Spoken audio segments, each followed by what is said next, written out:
તમારા પૂજારી છે. સુંદર સુંદર શબ્દોરૂપી પુષ્પ લઈ 9 દિવસ માટે અભિષેક કરવાનો છે. અને વક્તા માટે તેના શ્રોતા જ તેના ભગવાન હોય ને. કારણ કે વક્તાની શોભા સાંભળનારો શ્રોતાજનો છે, કથા સાંભળનાર છે. તેથી શિવ મહાપડ ગ્રંથના પ્રારંભમાં કહ્યું છે, યે શૃણવંતી મુને સેવા. હે શ્રેષ્ઠ મહાત્માઓ, આ તમે સાંભળો જ ના. શૃણવંતી પુરાણં શાસ્ત્રમુત્તમં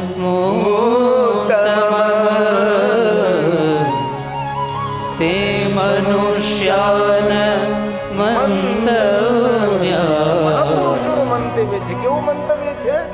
રુદ્રા કેવલ સંશય. રુદ્રા કેવલ સંશય. इसमें कोई संशय नहीं. જે મનુષ્ય મહાદેવની કથા સાંભળે છે એ સાક્ષાત રુદ્ર તુલ્ય છે. કેટલો મહિમા છે કથા સાંભળવાનો. તેથી આપ સૌ ભગવાન મહાદેવની કથા સાંભળી રહ્યા છો. બધાય તો નહીં, પણ કોઈ કોઈ. પણ જે કથા સાંભળે છે તે ધન્ય છે. તો શિવ મહાપડ ગ્રંથના પ્રારંભમાં 2 મહાત્મય કથાઓ છે. એ 6 વાગ્યા પહેલા મારે પૂરી કરવાની છે, જેને મહાત્મય કહેવાય છે. પછી મહાત્મયનો જેટલો વિસ્તાર કરવો એટલો થઈ શકે છે, અને જેટલું અલ્પીકરણ કરવું એટલું થઈ શકે છે. અસિત કિરાત નગર, એક કિરાતોનું નગર.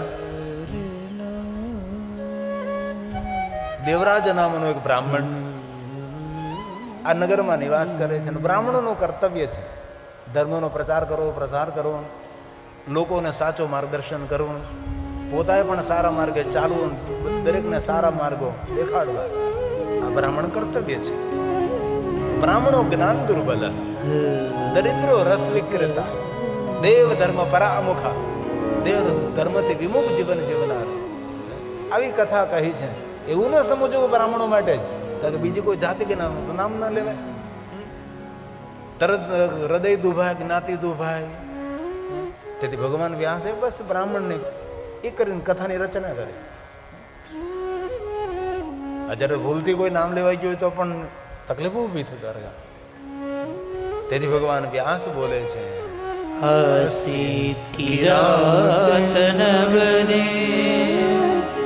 બ્રાહ્મણો જ્ઞાન દુર્બલ. અને માણસની મોટામાં મોટી દુર્બલ હોય તેની સમજણનો અભાવ, તેની અજ્ઞાનતા. કોઈને અંગ ભંગ હોય દુર્બલ નથી, એની ના સમજ એ મોટામાં મોટી દુર્બળતા છે. અને જે માણસ જ્ઞાન ને વિદ્યાથી દુર્બળ હોય એ સ્વાભાવિક છે. દરિદ્રો રસ વિક્રેતા.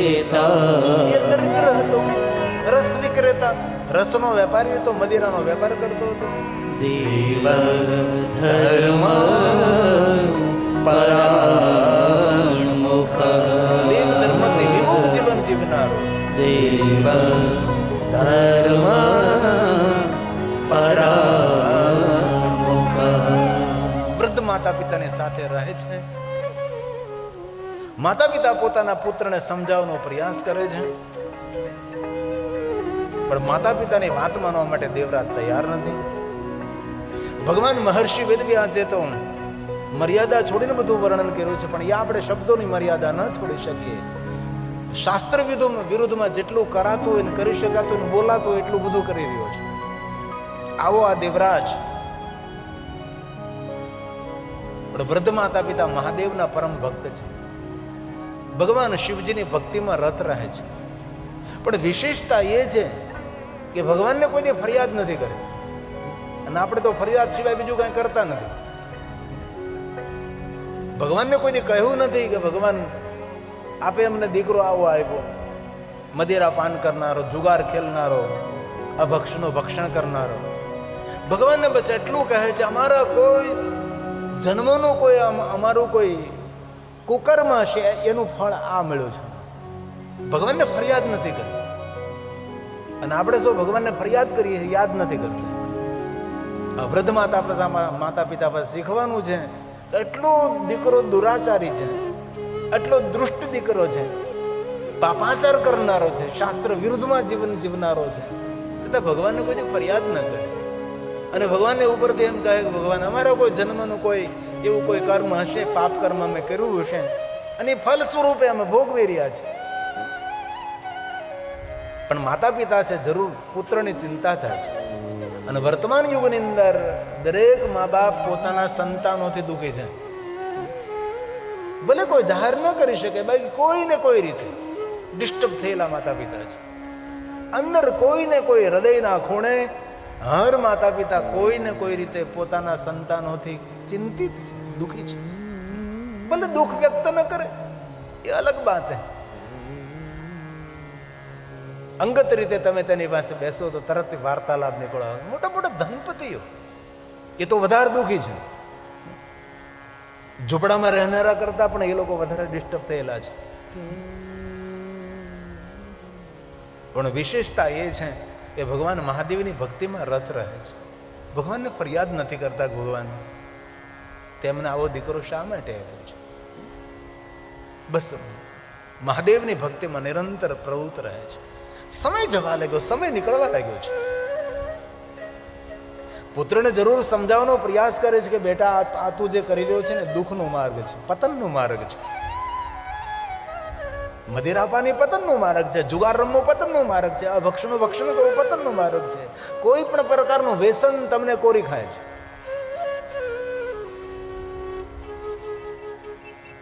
એક ગામમાં હું કથા કરવા ગયો હતો અને પેલે શિવ મહાપ્રભુ ભગવાનનું સ્વાગત થઈ રહ્યું હતું. આ તાજું દ્રષ્ટાંત છે. એટલે પેલું શિવ મહાપ્રભુ ભગવાનની આરતી ઉતારવા માટે દીપ પ્રજ્વલિત હતો. એટલે પવન લાગ્યું એટલે દીપ પૂજાઈ ગયો. સીધી વાત છે. મેં એક બાકસ માંગ્યું તો બધાય ભાઈઓ પોતાના ખિસ્સામાંથી બાકસ કાઢ્યા. બોલો, એના પરથી મને ખબર પડે કે આ બધા બીડીયું પીવે છે. કારણ કે બાકસ ક્યારે હવના ખીચામાં હોય ત્યારે જ હોય ને.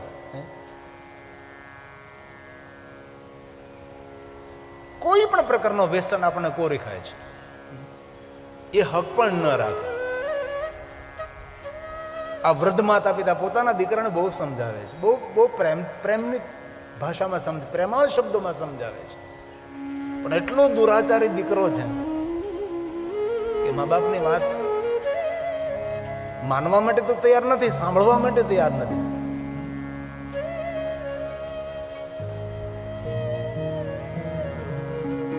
ચિંતામાં સમય વ્યતીત થતો રહે છે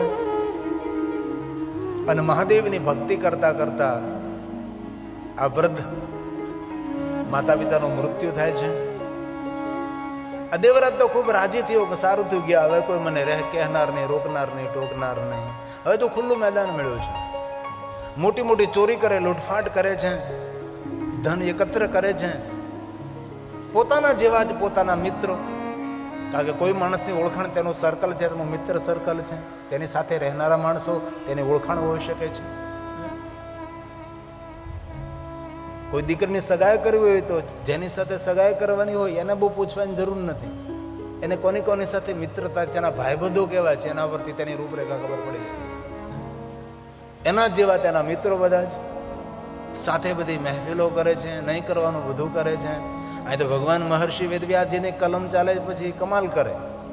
એમાં કોઈ મર્યાદા ન હોય એવા બધું લખી નાખે, ભાઈ આવા પાપ કરતો હતો, આવા કર્મો, આવા કુકર્મો કરતો હતો. સમય વીતવા લાગ્યો છે. ભરચક યુવાની છે. માતા પિતાનો એક ડર હતો, એ ડર પણ જતો રહ્યો છે. પણ બન્યું એવું, જ્યાં સુધી યુવાની હતી ચોરી કરતો રહ્યો, લૂંટ કરતો રહ્યો, જુગાર રમતો રહ્યો, મદિરા પાન કરતો રહ્યો, નહીં કરવાના કુકર્મો કરતો રહ્યો. સમય હાથમાંથી સરી ગયો છે અને ધીરે ધીરે દેવરાજની વૃદ્ધાવસ્થાનો પ્રારંભ થયો છે. અને આ જીવનને આ વાત ગંભીર છે. હાથમાંથી સમય ક્યારે સરી જાય છે ને એની આપણને ખબર નથી રહેતી. અને ગુમાયેલું બધું પાછું મળે છે, પણ આપણા જીવનનો ગયેલો સમય પાછો, ભૂત ભવિષ્ય કોઈ દિવસ પાછો નથી મળતો. હવે આ દેવરાજની વૃદ્ધાવસ્થાનો પ્રારંભ થયો. શરીરમાં રોગ ફૂટી નીકળ્યા, કારણ કે અભક્ષનું ભક્ષણ કરનારો માણસ હતો, અનેક પ્રકારે વ્યસન કરતો હતો. અને જીવનમાં જુગાર, મદિરાપાન, કઈ રીતે માણસ પોતાની વૃદ્ધાવસ્થામાં સુખી થાય? કારણ કે વૃદ્ધાવસ્થાને સુખી કરવી હોય તો યુવાનીમાં સાવધાન રહેવું પડે ને. હવે ચોરી કરી શકતો નથી, લૂંટ કરી શકતો નથી, તેથી આ દેવરાજ દુઃખી થવા લાગ્યો છે, નગરમાં ભટકવા લાગ્યો છે. પોતાની સાથે રહેનારા, વાહવાહી કરનારા અને ખુશામત કરનારા મિત્રોની પાસે જાય છે, પણ કોઈ મિત્રો તેની સાથે રહેવા માટે હવે તૈયાર નથી. કારણ કે આ તો દુનિયા છે. જ્યાં સુધી સારા દિવસો હોય ત્યાં સુધી સૌ ચારો તરફથી પ્રશંસા થતી હોય છે, અને જ્યારે નબળા દિવસો આવે ત્યારે કોણ પ્રશંસા કરે, કોણ સાથે રહે? દેવરાજ કિરાતોના નગરમાં ભટકવા લાગ્યો છે, ગડપણ વધવા લાગ્યો છે, અને ગડપણ એટલું બધું જોરથી વધે છે, મોટા થતા બહુ વાર લાગે, પણ ગડપણની વૃદ્ધિ થતા વાર નથી લાગતી. જોતામાં ગડપણ આવી જાય, ખબર ન પડે. ચાલવાની શક્તિ, બોલવાની શક્તિ, સાંભળવાની શક્તિ, પાચન શક્તિ, દરેક શક્તિઓ મંદ પડે છે. અને વૃદ્ધાવસ્થાને દિવ્ય બનાવવી તો યુવાનીમાં દરેક માણસે સાવધાન રહેવું છે. અને જે જીવનમાં ક્રાંતિ કરવી છે એ યુવાનીમાં થઈ શકે છે, વૃદ્ધાવસ્થામાં નહીં. આ માણસનું ગડપણ એટલું બધું દુઃખદ આવ્યું. વાળ વિખાઈ ગયા, પગ તરડી ગયા, કપડાં ફાટી ગયા, ચહેરો ખરડાઈ ગયો. એ ગાંડો એક પાગલ માણસ હોય તેવી રીતે, નથી ઘરમાં ખાવા માટે, નથી કપડાં પહેરવા માટે, દુઃખી છે. લોકોને દ્વારે દ્વારે ભટકે છે, ભાઈ મને ખાવાનું આપો ને. અરે ભોજનની ક્યાં વાત કરો, કોઈ આવકાર આપવા માટે તૈયાર નથી. દુઃખી થયો દેવરાજ. શા માટે દુઃખી થયો? કારણ કે યુવાનીમાં સાવધાની નહીં રાખી. અને દરેક યુવાને પોતાની યુવાનીનો સમય ગુમાવવો નહીં જોઈએ. એક એક પલ મૂલ્યવાન હોય છે યુવાનીની અંદર, અને બહુ સમય ઓછો હોય છે યુવાનીનો, અને ઓછા સમયમાં ઘણું બધું કરવાનું હોય છે. પરિવારને સંભાળવાનો, પરિવાર ઊભો કરવાનો, એ પરિવારને ઠેકાણે પાડવાનો, ત્યાં ઠેકાણે માણસ પડી જતો હોય છે. દુઃખી થયો દેવરાજ, નગરમાં ભટકે છે. હવે શું કરું? નગરના લોકો અપમાનિત કરે છે, ધૂતકારે છે, આ તો ચોર છે. નહીં બોલવા જેવા શબ્દો ગામના લોકો બોલે છે. કારણ કે દેવરાજ પાસે નથી પ્રતિષ્ઠા, નથી પૈસા. અને જીવનમાં આ વાતને ખૂબ યાદ રાખવી, પૈસા ભલે ઓછા હોય પણ પ્રતિષ્ઠા તો હોવી જ જોઈએ. અને પ્રતિષ્ઠા કોને મળે? જેના જીવનમાં નિષ્ઠા હોય. નિષ્ઠાવાન માણસો પ્રતિષ્ઠા મેળવી શકે. ધર્મનિષ્ઠ હોય, કર્મનિષ્ઠ હોય અને નિષ્ઠાવાન હોય, એને સમાજમાં પ્રતિષ્ઠા મળે છે. ભલે પૈસા થોડા ઓછા હોય વાંધો નથી, પણ સમાજમાં આપણો મોભો હોવો જોઈએ. આપણે સમાજમાં આપણું વજન હોવું જોઈએ. શરીરનું વજન ભલે ઓછું હોય પણ સમાજમાં વજન હોવું જોઈએ. આમ 5 માણસો બેઠા ને તમારો પ્રવેશ થાય એટલે 5 માણસો ઊભા થાય, એમ કે નહીં ભાઈ અહીંયા બેસો. આને જીવન કહેવાય. આપણે તો 5 માણસો બેઠા ને જાય ખરા, ઊભા થાય, ઊભા થઈને વૈયા જાય કે આ ક્યાં આવી પડ્યો અત્યારે. આને જીવન કહેવાય છે. આ દેવરાજે નહીં પ્રતિષ્ઠા મેળવી, નહીં પૈસા મેળવ્યા, અને વૃદ્ધાવસ્થાના ઉંમરે આવીને ઉભો રહ્યો. હાથમાં કાંઈ ન રહ્યું. અને જાજે ભાગે માણસોની હાલત આ થાય છે. અને પછી વૃદ્ધાવસ્થામાં રોવાના મજૂરો નથી મળતા. જીવનના દરેક કામો કરવાના મજદૂર મળે છે, દાડિયા મળે છે, દપડિયા મળે છે, પણ વૃદ્ધાવસ્થામાં જે દુઃખી થાય રોવાના મજદૂર નથી મળતા. તેથી વૃદ્ધાવસ્થા દુઃખદાયક હોય છે. અને વૃદ્ધાવસ્થાને દિવ્ય બનાવ્યું હોય તો દરેક યુવાને પોતાના યુવાનીમાં સાવધાન રહેવું જોઈએ. ગપ્પા મારીને વ્યર્થ સમય ન ગુમાવાય, બેઠા સમયનો વ્યય ન કરાય, વ્યર્થ વિચારો કરી અને માનસિકતાને ખરાબ ન કરાય, વ્યર્થ ચિત્રો જોઈને જીવનને બરબાદ ન કરાય. જીવનને ગંભીરતાથી જોવાની જરૂર છે. અને લગભગ સમાજની અંદર જોઈએ, લગભગ આજનો યુવાન બહુ જ ઓછો યુવાન પોતાના જીવન પ્રત્યે સતર્ક છે અને સાવધાન છે. બાકી દરેક યુવાન જ્ઞાન જ નથી, તેનું ખબર જ નથી. આ દેવરાજની કથા જીવનને એક શ્રેષ્ઠ પ્રેરણા પણ છે. અંતે આ દેવરાજ કિરાતોનું નગર છોડી અને જવા લાગે છે. ક્યાં જવું એ કાંઈ નક્કી નથી, બસ જવા લાગ્યો, ચાલવા લાગ્યો, ચાલવા લાગ્યો, ચાલવા લાગ્યો. શરીરમાં રોગની પીડા છે, ભૂખની પીડા છે, માનસિકતા અસ્તવ્યસ્ત છે, કારણ કે વૃદ્ધાવસ્થા છે, નિર્ણાયક શક્તિ ખતમ થઈ જાય છે. બુઢાપો બહુ ભયંકર હોય છે, જેને આવ્યો છે તેને ખબર હોય છે. નિર્ણાયક શક્તિ ન રહે, પાચન શક્તિ ન રહે, ચાલવાની શક્તિ ન રહે, સ્મરણ શક્તિ ન રહે, સમજ શક્તિ ન રહે, યાદ શક્તિ ન રહે, અને વૃદ્ધાવસ્થા બુઢાપો કહેવાય છે. ભજ ગોવિંદમ ભજ ગોવિંદમ મૂઢમતે તો ભજ ગોવિંદમ. તેથી વૃદ્ધાવસ્થા કોઈ સામાન્ય વસ્તુ નથી, વૃદ્ધાવસ્થા અતિ ભયાનક છે. આદિ જગદગુરુ શંકરાચાર્ય મહારાજના આ શબ્દો છે. તેથી સાવધાની જીવનની, સાવધાની.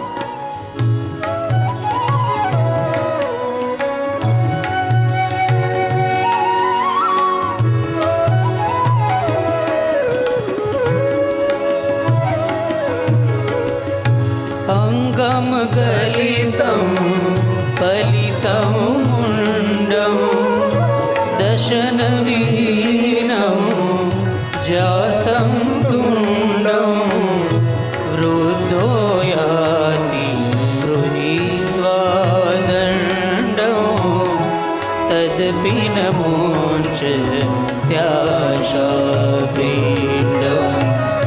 ભજ ગોવિંદમ ભજ ગોવિંદમ ભજ ગોવિંદમ મૂઢમતે ભજ ગોવિંદમ મૂઢમતે. મતિ ભ્રમ નથી કરતા વડીલો કે હા યાદ નથી રહેતું, કઈ સમજણ નથી પડતી. આ છે વૃદ્ધાવસ્થા. માર્ગમાં ચાલતો ચાલતો જાય, ક્યાં જવું કોઈ નિર્ણય નથી, બસ ચાલવા લાગ્યું છે. ભૂખ છે, દુઃખ છે, જર્જરી શરીર છે, બુઢાપો છે, ચાલી શકતો નથી. સુંદર એક દ્વાર જોયું, કોઈને પૂછવા લાગ્યો ભાઈ આ દ્વાર ક્યાં ગામનું? કોઈ કહ્યું કે ભાઈ વૃદ્ધ આ પ્રતિષ્ઠાનપુર નામના નગરનું દ્વાર છે. આ નગરમાં દરેક લોકો પ્રતિષ્ઠિત લોકો રહે છે, શ્રેષ્ઠી લોકો, શ્રેષ્ઠી લોકો રહે છે. નગરમાં પ્રવેશ કર્યો, સુંદર મંદિર જોયું, કોઈને પૂછવા લાગ્યું મંદિર ક્યાં ભગવાનનું છે? કોઈએ કહ્યું ભાઈ મંદિર નથી, આ શિવાલય છે. પ્રશ્ન એ થાય શિવાલય ને મંદિરમાં શું ફરક હોય ભાઈ? જ્યાં દેવતાઓની પ્રતિમા સ્થાપિત કરી હોય તેને મંદિર કહેવાય છે, અને જ્યાં ભગવાન મહાદેવનું શિવલિંગ સ્થાપિત કર્યું હોય આલયમ સર્વદેવાનામ તસ્માલિંગમ ઉચ્યતે, તો શિવાલય કહેવાય. શિવાલય છે ભાઈ, શિવજીનું શિવાલય છે, મહાદેવ બિરાજે છે. દેવરાજના મનમાં થયું જીવન મારું વીતી ગયું, ના મંદિરે ગયો, ના દેવાલય ગયો, ના શિવાલય ગયો, ના જિનાલય ગયો. ધીરે ધીરે શિવાલય તરફ તેના પગ ઉપડે છે. શિવાલયના પટાંગણમાં ગયો, કોઈ આચાર્ય દેવતા કઈ સુંદર મજાનું પ્રવચન કરે છે. કોઈને પૂછવા લાગ્યો એ શું થઈ રહ્યું છે? કોઈ ભાઈ આ ભગવાન મહાદેવનું શિવાલય છે, ગામના પ્રતિષ્ઠિત લોકો છે, ભગવાન મહાદેવના પરમ ભક્તો છે, અને ભગવાન મહાદેવની કથાનું શ્રવણ કરે, મહાદેવની કથાનું શ્રવણ કરે છે. દેવરાજને થયું કે જીવન મારું પૂરું થઈ ગયું છે, ન દેવાલય શિવાલય, ન કથા સાંભળે, ન કીર્તન સાંભળે. અને દુનિયામાં ઘણા બધા એવા માણસો છે કે જીવન વયું ગયું તેને કથા નથી સાંભળે. તેથી ભલે આપણે કોઈને યાત્રા ન કરાવી શકીએ, પણ કોઈને પકડીને કથા સંભળાવી ને એ દુનિયાની બધી યાત્રા કરવાનું પુણ્ય આપનારું પુણ્ય છે. યાત્રા તો કોઈ ન કરાવી શકીએ આપણે, પણ કોઈને પકડીને ચાલને ભાઈ એક ઘડી આધી મેં પુનિયાદ તુલસી સંગત સાધુ કે કટે કોટી અપરાધ. જો જમીન મેળવવી, પૈસા મેળવવા એ દુર્લભ નથી. સારા સંતાનો, સારી પત્ની એ દુર્લભ નથી. દુર્લભ છે સત્સંગ, દુર્લભ છે સાધુઓનો સંગ, દુર્લભ છે સજ્જનોનો સંગ, દુર્લભ છે શાસ્ત્રોનો સંગ. એ દુર્લભ કહ્યું છે. ધન સંપત્તિ, સોના ચાંદી, હીરા મોતી, જમીન જાગીર, પદ પદવી એ દુર્લભ નથી. એ દુર્લભ નહીં. દુર્લભ આજે આપણે 3 કલાક બેસીએ એ આપણા માટે દુર્લભ છે, એ આપણા માટે શ્રેષ્ઠ છે. એવું નથી કહેતો, તુલસી કહે છે સંત સમાગમ હરી કથા તુલસી દુર્લભ. તુલસી એમ કે દુર્લભ હોય, ધન સંપત્તિ દુર્લભ હોય, સોના ચાંદી હીરા મોતી દુર્લભ હોય. નહીં નહીં, એ સબ દુર્લભ નથી. જે આપણને અવસર મળ્યો છે એ આપણા માટે દુર્લભ છે. અને એ અંતરિયાળ ગામડું, હાવ ગામડું ગામ, અને વાગડ વિસ્તાર, ચારે બાજુથી સુંદર પવન આવે, એ પાછો ગરમ ગરમ. અને વાગડ વિસ્તારમાં અને વગડામાં આપણને કથાનો લાભ અપાયો એ રાઠોડ પરિવાર દિનેશભાઈ. ભલે બહાર ધોમ ધકતો તડકો છે, પણ કથા તો ઠંડક આપનારી છે, કથા તો શીતળતા આપનારી છે, કથા તો શાંતિ આપનારી છે. કોઈ આપણને પૂછે કથા શું આપે? શાંકરો પરમામ કથામ, કથા શાંતિનું દાન કરે છે. અને શાંતિ વેચાતી ન મળે. તેથી આપણા માટે દુર્લભ સોના ચાંદી હીરા મોતી પદ પદવી જમીન જાગીર એ દુર્લભ નથી. તુલસી એમ કહે છે કે જો કોઈ વસ્તુ દુર્લભ હોય, સંત સમાગમ હરી કથા, તુલસી દુર્લભ હો, સુતદારા અરુ લક્ષ્મી, પાપી के घर भी हो, पापी के घर भी हो. કથામાં જેને બેસી ગયો છે, કથામાં ચિત્ત નથી, કથામાં ભાવ નથી, કથા પ્રત્યે કોઈ આદર પણ નથી. બસ શિવાલય હતું, કોઈ આચાર્યજી કથા કહેતા હતા, અને તેને સાંભળવું લેવું કે ભગવાનની કથા હોય ને ખાવા મળે, ભોજન મળે, પ્રસાદ મળે. તેમ ન થયું કે કથા પૂરું થશે એટલે મને કાંઈ ભોજન મળશે. કોઈ પણ હેતુથી કથામાં આવ્યું છે, હેતુ ગમે તે હોય, પણ કથામાં તેનો મંગલ પ્રવેશ થયો અને દેવરાજ કથામાં બેસી ગયો. વૃદ્ધ શરીર છે, રોગથી ખરડાયેલો છે, કારણ કે માંસાહારી વ્યક્તિ, વ્યસન કરનારો માણસ એ ખોખલો હોય છે.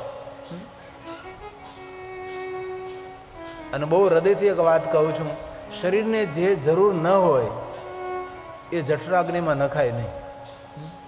જે આપણને જરૂર જ નથી એવી વસ્તુ ખવાય પીવાય નહીં. પછી ગુલાબ જાંબુ ભલે આમાં પડ્યા હોય, પણ શરીરને જો જરૂર નથી તો ગુલાબ જાંબુ ન ખવાય. અને આપણે કેટલા માણસ ગુલાબ જાંબુ કહીએ, નથી ગુલાબ નથી જાંબુ તોય તેને ગુલાબ જાંબુ કહીએ આપણે. જે શરીરને જરૂર નથી એવો પદાર્થ જ નાખે છે એ હંમેશા રોગી થાય છે. અને ધન સંપત્તિ વૈભવ એ જીવનનું સુખ નથી, એ સગવડ છે. જીવનનું સુખ છે તંદુરસ્ત શરીર, આરોગ્ય. અને બહુ એક દિલથી વાત કહું છું, સાધુ છું.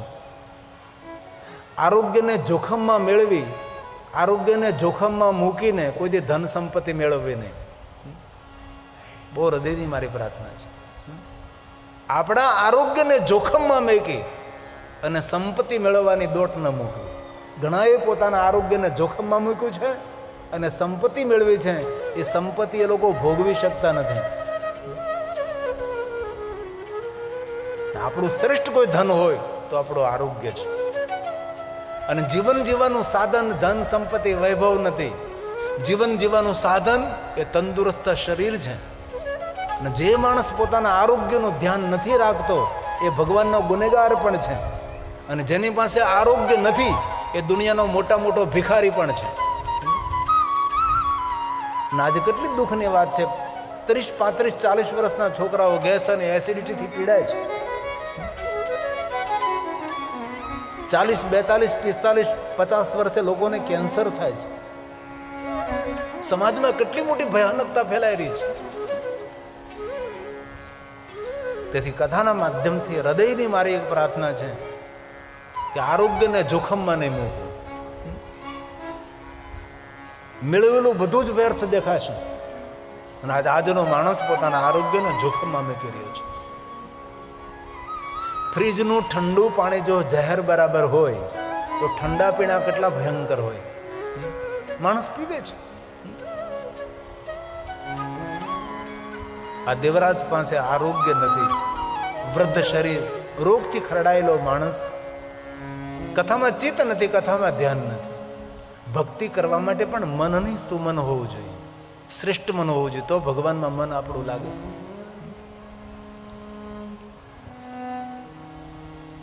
કથા સ્થળે ધીરે ધીરે શ્વાસની ગતિ અટકવા લાગે છે, શ્વાસની ગતિ રૂંધાવા લાગે છે.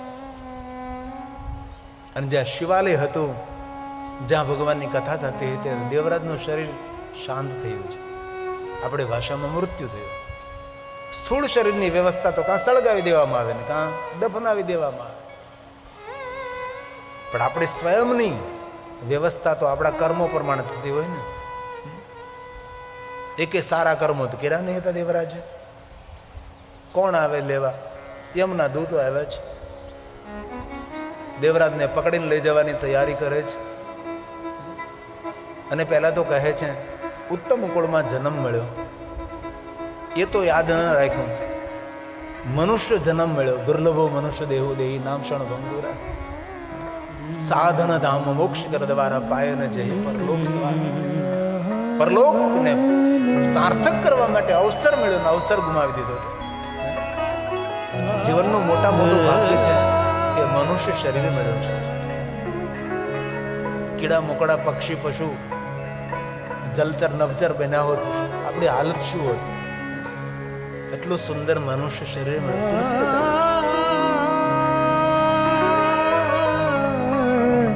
બડે ગણના ક્યાં માનો?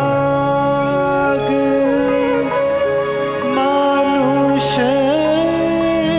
તનુ પાવા. આ તુલસીનું વચન છે, રામચરિત માનસ. બડે ભાગ માનુષ તન પાવા. સુર દુર્લભ સબ ગ્રંથ સુર દુર્લભ સબ ગ્રંથ.